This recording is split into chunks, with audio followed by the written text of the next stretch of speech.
Here's something. MLB Insider claims Red Sox will sign at least one or two superstars this offseason. Who could this be? This team took a step forward last year, made the playoffs. They have a great young team. The Rafael Devers trade saved them.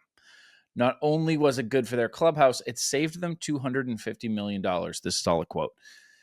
I do believe they're looking at Pete Alonso, Kyle Schwarber, JT Realmuto, Okamoto, and Bregman, and Jorge Polanco. That's 6 guys they're looking at. I think they will sign one or two of them. Bregman, the most likely. Who said that, Scott? Couldn't you tell from the double and? That's John Heyman. That's John Heyman. Jorge Polanco, though, I think this one, has been talked about recently and makes more sense. Jorge Polanco is a switch hitter. Everybody loves that. That's cool. Cora, you think Cora likes that?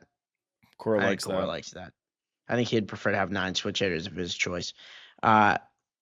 He hit 265 with 30 doubles, 26 homers, 78 RBIs, 821 OPS, and a 134 OPS plus. He's entering his age 32 season, and he's got some weird stuff going on outside of that. So on paper, that right there, interesting as the number 2 impact. But you put him and Bregman together, that's very interesting to me because now you have like home runs and decent, just overall, 2 800 plus OPS guys, and they're not doing it with singles like you may be talking about with somebody like Realmuto if he has an up season.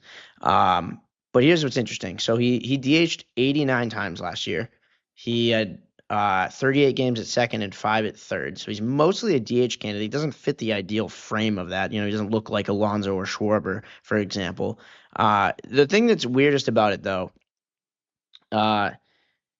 he had a 15.6% K rate last year, which is great.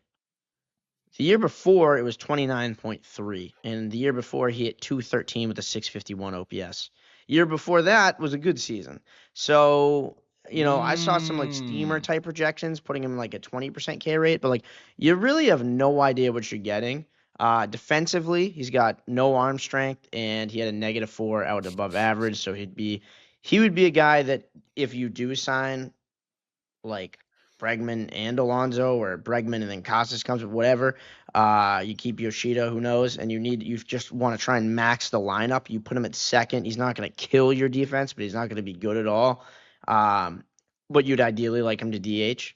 So that's kind of the situation with him. The most intriguing part about him is the Fangraphs projection was 2 years, $30 million. So if you can sign a guy for $15 million a year, and he can give you 26 homers, 78 RBIs, 821 OPS,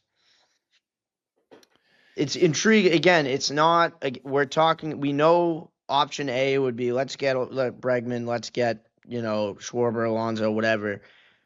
But I do think he is like firmly a tier 2 option that you would come around to. If you remember, at this point last year we were all in on Soto. It took a while for us to be like Bregman makes sense, and then that made a lot of sense by the time it actually happened, and it turned out to be a fantastic move. I'm not saying he's Bregman for so many reasons, but like I'm just saying it's hard to get excited about him now with all the chips on the board.